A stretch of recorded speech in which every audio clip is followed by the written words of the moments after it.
नमस्कार, फिट रहेगा इंडिया में आप सभी का स्वागत है और आपके साथ मैं हूं मेघा कौशिक। और दर्शकों, हमारे साथ मौजूद है योगा ट्रेनर अरु सोनी। अरु, बहुत बहुत स्वागत है। Thank you. क्योंकि आज की लाइफस्टाइल में बहुत ज़रूरी है कि आप फिट रहें, योग करें, एक्सरसाइज करें। तो आज हम आपको बताएंगे कि कौन सी एक्सरसाइज आपको फिट रखेगी, पॉजिटिव रखेगी। अरु, तो आज हम क्या एक्सरसाइज करने वाले हैं? आज हम डायबिटीज़ से रिलेटेड जितने भी आसन्स हैं उनको कवर करेंगे जो आपको डायबिटीज़ से फाइट करने के लिए हेल्प करेंगे। तो आज हम आपको वो एक्सरसाइज बताएंगे जिससे अगर आपको डायबिटीज़ है या आपकी शुगर लेवल जो है वो उस स्तर पर पहुंच चुकी है कि आपको डायबिटीज़ होने वाली है, तो हम आपको ऐसी एक्सरसाइज बताएंगे। अरु आपको ऐसी एक्सरसाइज बताएंगी जिससे आपका डायबिटीज़ कंट्रोल हो जाएगा, और अगर आपको डायबिटीज़ है तो भी आपकी वो डायबिटीज़ कंट्रोल रहेगी। तो शुरुआत करते हैं। और अरु सबसे पहले कौन सी एक्सरसाइज हम करेंगे? तो फर्स्ट आसन होगा हमारा सुप्त मत्स्येंद्र आसन। चलिए, तो नाम से तो बहुत टिपिकल लग रहा है, लेकिन करने में ये टिपिकल है, लेकिन इससे क्या फ़ायदे होंगे, कैसे बेनिफिट ये आपको करेगा, ये भी बताएंगे। लेकिन इस एक्सरसाइज को सबसे पहले शुरुआत करते हैं। इसके लिए हम सबसे पहले शवासन में लेट जाएंगे। सेम किसी भी एक तरफ करवट लेके सीधे लेटेंगे। जैसे कि आप हमेशा कहते हैं कि पहले करवट लेना ज़रूरी है और उसके बाद हम शवासन में आते हैं। लेग्स को पास में करके रखेंगे मिला के, दोनों हाथों को शोल्डर लेवल पे स्प्रेड करेंगे। अभी अपने राइट फुट को लेफ्ट नी पे रखेंगे, right foot on your left knee. Spine को लेफ्ट की साइड टर्न करेंगे और नेक को अपोजिट राइट की साइड।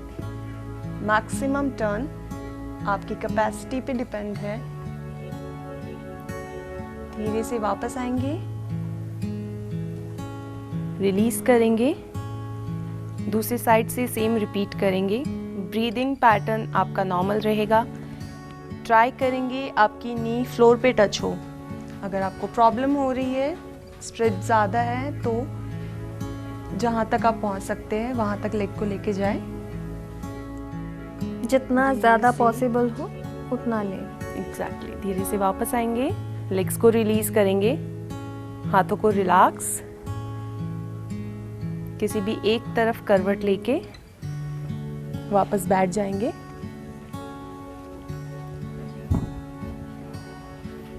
ये एक्सरसाइज, ये आसन जो आपने हमें बताया जी, सुप्त मत्स्येंद्र आसन, इसका मतलब क्या होता है? और सुप्त अवस्था यानी कि सोती हुई अवस्था, इसलिए इसका नाम है। सुप्त का मतलब होता है लेटना और मत्स्येंद्र का मतलब होता है मछलियों का राजा।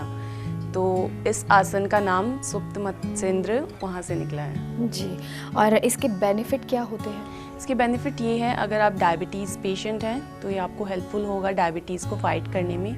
जिन लोगों को रीढ़ की हड्डी में मेजर प्रॉब्लम रहती है या फिर नेक इश्यूज़ हैं तो वो अवॉइड करेंगे इस आसन को। बाकी सब इसे प्रैक्टिस कर सकते हैं। और ये हमें कितनी देर करना होता है अरु?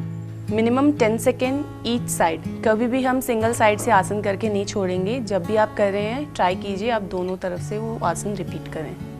अरु, क्योंकि डायबिटीज़ जो है आजकल यंगर एज में देखने को मिलती है, लेकिन ज़्यादातर वो लोग हैं जो 40 पार कर चुके हैं या 50 पार कर चुके हैं। तो ऐसे में उन लोगों के लिए इतना आसान नहीं होगा इस एक्सरसाइज को करना। तो उनके लिए क्या कुछ खास टिप्स हैं? खास टिप्स यही है कि खुद को अपनी लिमिट से ज़्यादा पुश नहीं कीजिए।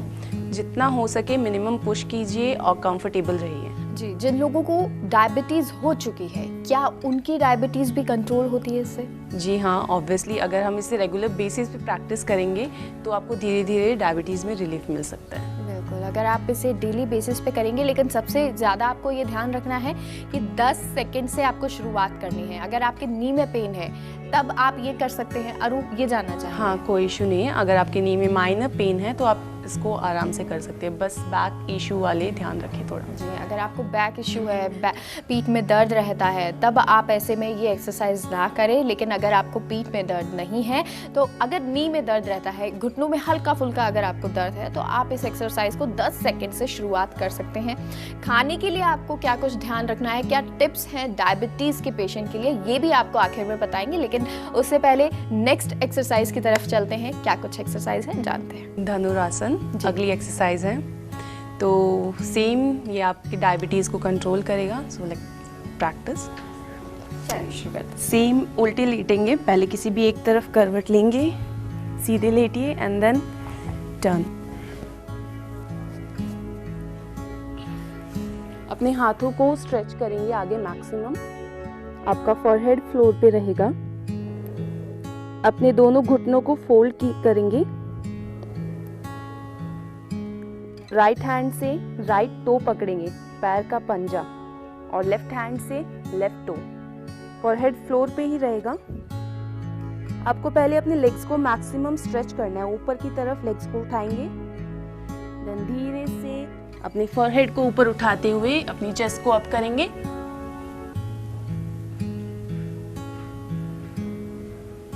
स्लोली नीचे आएंगे, धीरे से लेग्स को रिलीज करेंगे और फिर मकर आसन में रिलैक्स करेंगे। अपने दोनों हाथों को फोल्ड कीजिए और फॉरहेड उन हाथों पे रख दीजिए।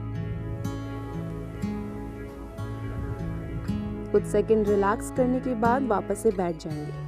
किसी भी एक तरफ करवट लेके बैठ जाए। जी, तो ये हमने धनुरासन किया और हाँ। धनुर जैसी जो हमने आकृति बनाई, शायद इसलिए इसको धनुरासन कहते हैं। जी, तो ये एक्सरसाइज थोड़ा सा टफ हो सकती है अरु उन लोगों के लिए जो थोड़े ज़्यादा एज के हैं, यानी 40 से ऊपर के लिए। तब इस एक्सरसाइज को हम क्या करें, क्योंकि आप जिस लेवल पे जा रहे थे सभी लोग उस लेवल पे जल्दी से नहीं जा सकते और बहुत ज़्यादा जिनकी एज है वो बिल्कुल ही नहीं जा पाते। तो क्या टिप्स है उनके लिए, वो क्या करें? सेम बेसिक लेवल से स्टार्ट कीजिए। जितना आपकी बॉडी आपको अलाउ कर रही है उतना ही स्ट्रेच कीजिए। खुद को ज़्यादा पुश करने की ज़रूरत नहीं है।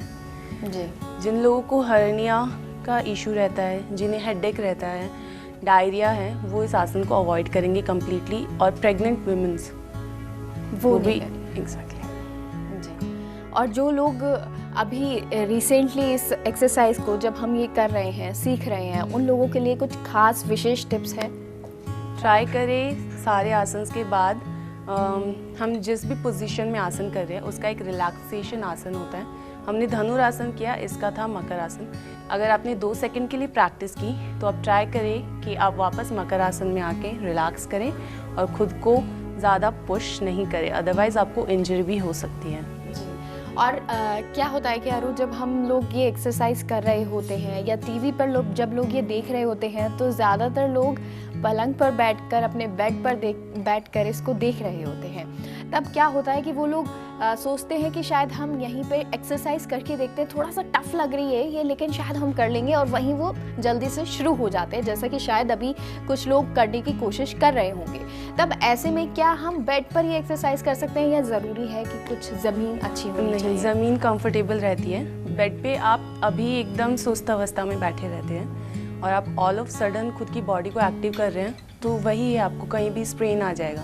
तो बेटर है कि आप आराम से थोड़ा वार्म अप करें और उसके बाद कोई भी आसन की प्रैक्टिस करें।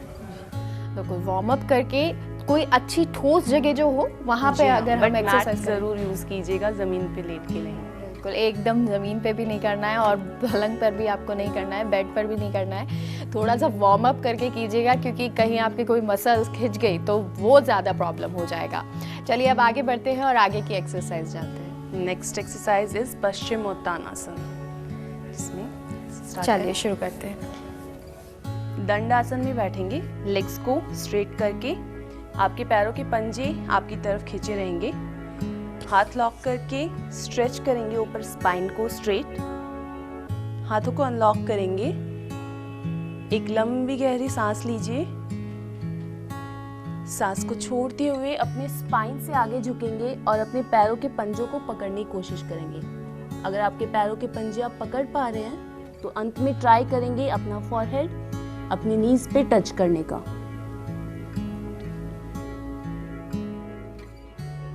टेन सेकेंड का होल्ड करेंगे, सांस लेते हुए फिर से ऊपर आएंगे और हल्का सा पीछे बेंड करेंगे।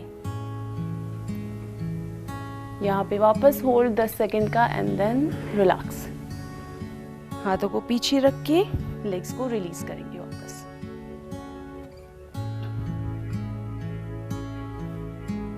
Then done. हाँ, ये एक्सरसाइज हमें कितना देर करनी है? Same 10 second. जी, थोड़ा सा मुश्किल है। अरु क्या ऐसा होता है कि हमारा जो स्पाइन होता है, जो रीढ़ की हड्डी है, क्या वो स्ट्रेट नहीं होती, जैसे मेरे साथ ऐसा दिक्कत है कि बहुत स्ट्रेट मैं नहीं हो सकती अगर सीधे पैर मुझे रखने हैं, तो क्या ये एक्चुअल में प्रॉब्लम है या फिर हम एक्सरसाइज नहीं करते हैं तब ऐसा होता है? एक्चुअल में ये पॉस्चर प्रॉब्लम है। हम जब बैठते हैं तो हम अपनी स्पाइन को कर्ल कर लेते हैं, तो वहाँ पे गलती रहती है कि हमारी स्पाइन स्ट्रेट नहीं रह पाती। अब जब भी बैठ रहे हैं रिलैक्स बैठिए, स्पाइन स्ट्रेट, शोल्डर को पीछे पुश करके रखें, तो जब भी आप फॉरवर्ड बेंड करेंगे आपको खुद रियलाइज़ होगा कि आपकी स्पाइन स्ट्रेट है, ना कि कर्ल। तो ये बहुत ज़रूरी है, लेकिन ये धीरे धीरे हम प्रैक्टिस करते हैं तो सही होने लगता इट्स है। All depends on practice. जैसे जैसे आप प्रैक्टिस करेंगे आपकी स्पाइन फ्लेक्सिबल एंड स्ट्रेट होती जाएगी। जी, और जैसा कि आपने बताया कि हमें जो अपने हाथ हैं वो बिल्कुल टो तक लेके जाने हैं। जी हाँ। ये थोड़ा सा एक्सरसाइज जब हम स्टार्टिंग में करते हैं मुश्किल होता है, जैसे मेरे साथ बहुत मुश्किल हुई अभी, तो वैसे में क्या करें? मैक्सिमम पुश कीजिए, ब्रीथ आउट करते हुए आप खुद को जितना आगे पुश करेंगे आप पॉस्चर को उतना परफेक्टली कर पाएंगे और आपकी स्पाइन आपको उतना ही आगे बढ़ने के लिए सपोर्ट करेगी। जी, ऐसा कोई मिथ है अरू कि जिसके हाथ छोटे होते हैं या जिनके पैर लंबे होते हैं वो ये एक्सरसाइज या इस तरह से टो को नहीं छू पाते, या जिनके पैर छोटे होते हैं हाथ लंबे होते हैं, ऐसा कुछ मिथ है या फिर सच में ऐसा जिन्हें होता है? एक्सरसाइज नहीं करनी होती वो कुछ ना कुछ बहाना ढूंढ लेते हैं। बिल्कुल, जो एक्सरसाइज नहीं करना चाहते उनके साथ ऐसा ही होता है, लेकिन मैं कोशिश ज़रूर करूँगी अरू। और चलिए, अब ये तो बात हो गई एक्सरसाइज की, लेकिन अरू जिस तरह आपने हमें एक्सरसाइज बताई, इन तीनों एक्सरसाइज में कुछ खास टिप्स जो आप कहना चाहते हैं? जिन्हें सेम अगर आपको बैक इश्यूज़ है वो अवॉइड करेंगे, जिन प्रेग्नेंट वुमेन्स नहीं ट्राई करेंगे इन आसन्स को। अगर आप अपने लेटर में हैं कि आपको 7वां 8वां महीना लग चुका है तो आप अवॉइड करेंगे इन तीनों आसन को। बाकी सब इसे प्रैक्टिस कर सकते हैं, बस मिनिमम सेकंड्स के लिए। जी, प्रैक्टिस करते रहिए कुछ सेकंड्स के लिए, फिर थोड़ा थोड़ा आप बढ़ा सकते हैं। और बहुत बहुत आपका शुक्रिया, इतनी सारी आपने एक्सरसाइज बताई। Thank you so much. Thank you.